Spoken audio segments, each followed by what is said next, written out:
नमस्कार, आप देख रहे एयर न्यूज। मैं हूं आपके साथ रागिब। भारत ने अपने इतिहास में सहारा कंपनी के मालिक सुब्रत रॉय जैसी शख्सियत न देखी है और न आने वाले समय में कभी देखेगी। इसी हफ्ते 75 वर्ष की उम्र में उनका निधन हो गया। रॉय के पास राजनेताओं, ब्यूरोक्रेट्स, फिल्मी सितारों, खिलाड़ियों और मीडिया से दोस्ती करने और उन्हें प्रभावित करने की जबरदस्त काबिलियत थी। साथ ही कायदे कानूनों की धज्जियां उड़ाने और विवादों में फंसने की फितरत भी। इन्हीं खासियतों ने सुब्रत रॉय को पिछले 3 दशकों में एक अनूठी और बेजोड़ शख्सियत बनाया। कई नाव में सवार होने की महत्वाकांक्षा ही इस तेज तर्रार शख्स की आर्थिक बर्बादी का कारण बनी। रॉय हमेशा सुर्खियों में रहे और अब अखबारों में हमेशा याद किए जाएंगे। हालांकि print media, television show, websites और यहां तक कि Netflix web series bad boy billionaires ने सुब्रत रॉय के कई कारनामों का खुलासा किया, लेकिन कुछ ऐसा है जो पब्लिक डोमेन में नहीं है जिससे मैं वाकिफ हूँ। वह यह कि इतने बड़े और मुश्किलों में फंसे कारोबार को लेकर सुब्रत रॉय का रवैया बहुत अनोखा था। 2007 में सुब्रत रॉय ने दुनिया की एक बड़ी फाइनेंशियल रिस्क और एडवाइजरी फर्म के साथ कॉन्ट्रैक्ट किया। दरअसल रॉय ने जिस कंपनी के साथ कॉन्ट्रैक्ट किया था, वह कंपनी उन कंपनियों की जांच करती है जिसमें कोई निवेश या उसका अधिग्रहण कर रहा हो। रॉय चाहते थे कि फाइनेंशियल रिस्क और एडवाइजरी फर्म उनकी और उनकी संपत्ति की उचित जांच कर ले। रॉय ने इस कंपनी को मोटी रकम देकर जांच कराने का फैसला आखिर क्यों किया था? इसके पीछे सुब्रत रॉय का मकसद यह जानना था कि दुश्मन और कॉम्पिटिटर उनके खिलाफ क्या चाल चल सकते हैं। मजे की बात यह है कि जब इस जांच में उनके खुद के कुकर्मों और कारोबारी अपराधों का भंडाफोड़ हुआ तो वह इस रिपोर्ट से बहुत प्रभावित हुए। हालांकि उन्होंने फर्म को बधाई दी कि उसने इतना बेहतरीन काम किया। इससे पता चलता है कि सुब्रत रॉय खतरों से खेलने में माहिर थे।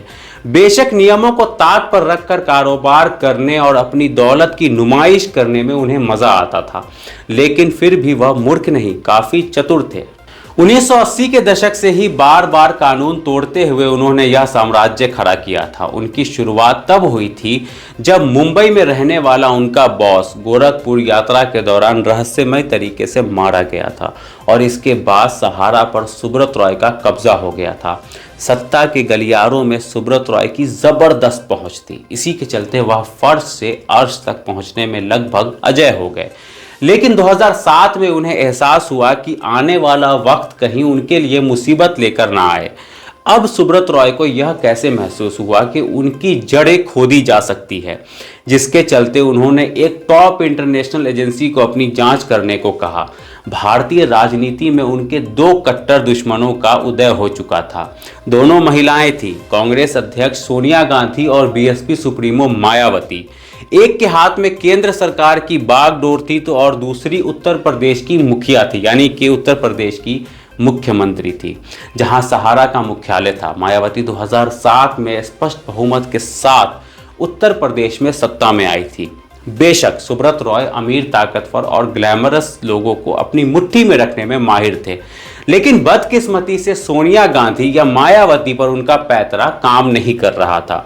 सोनिया गांधी को लेकर सहारा श्री ने 1999 में केंद्र में कांग्रेस को सरकार बनाने से रोकने के लिए मुलायम सिंह और अमर सिंह के साथ मिलकर और उनका समर्थन करने की बड़ी गलती की थी।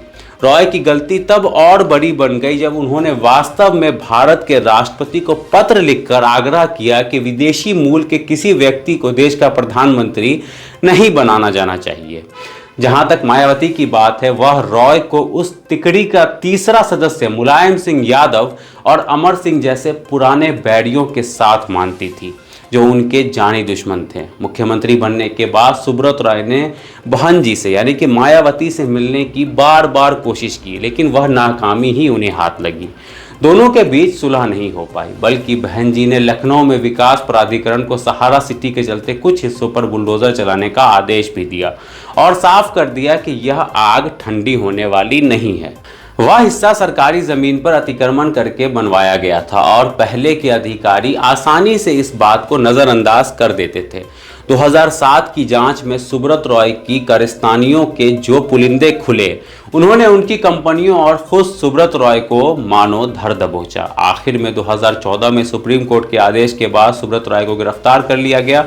2014 तक नई दिल्ली में कांग्रेस की सरकार रही और 2012 तक लखनऊ में मायावती की, लेकिन तब तक राजनेताओं और बड़े अधिकारियों के बीच सुब्रत रॉय की धाक कम हो गई थी। इसी दौरान निवेशकों के एक छोटे समूह और किसी रोशन लाल ने सेबी में उन पर कारोबारी धोखाधड़ी करने का शिकायत कर दिया।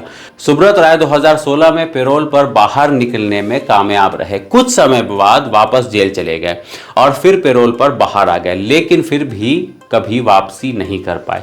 हाल के वर्षों में उनकी सेहत गिरने लगी और कारोबारी साम्राज्य भी ना ही उन हजारों करोड़ों रुपए का कोई सुराग मिला जिनके बारे में कहा जाता है कि भारत के सबसे अधिक आबादी वाले राज्य उत्तर प्रदेश के लाखों गरीब लोगों के साथ साथ सभी पार्टियों के बड़े नेता, फिल्मी सितारों और खेल हस्तियों ने सहारा की झोली में डाले, जबकि शक में सुब्रत रॉय और उनके साम्राज्य को इंसाफ के पहियों के नीचे कुचला गया। लेकिन उनकी कहानी फिर भी यादगार है। बंगाली लोग अपने बिजनेस करने के कौशल या रिस्क लेने की क्षमता के लिए नहीं जाने जाते, लेकिन सुब्रत रॉय एक चिट फंड कलेक्टर से एक ताकतवर उद्योगपति बने। अपने सुनहरे दिनों में उनके पास क्या कुछ नहीं था। फाइनेंशियल सर्विस, रियल एस्टेट, पहाड़ियों पर टाउनशिप, एविएशन, लंदन और न्यूयॉर्क में hotel, IPL team, formula 1 racing team. उन्होंने देश की क्रिकेट और हॉकी टीमों के लिए स्पॉन्सरशिप भी हासिल की थी, जो सच कहें तो काफ़ी हैरत भरा था। तो ये थे सुब्रत रॉय की जिंदगी के कुछ पर्सन जो उनसे जुड़ता था, उनके साथ उनका एक जो पर्सनल रैपो होता था, जिस तरह वो एक एक का ख्याल रखते थे पर्सनली, वो ऐसे ही नहीं सहारा परिवार कहते हैं हम लोग।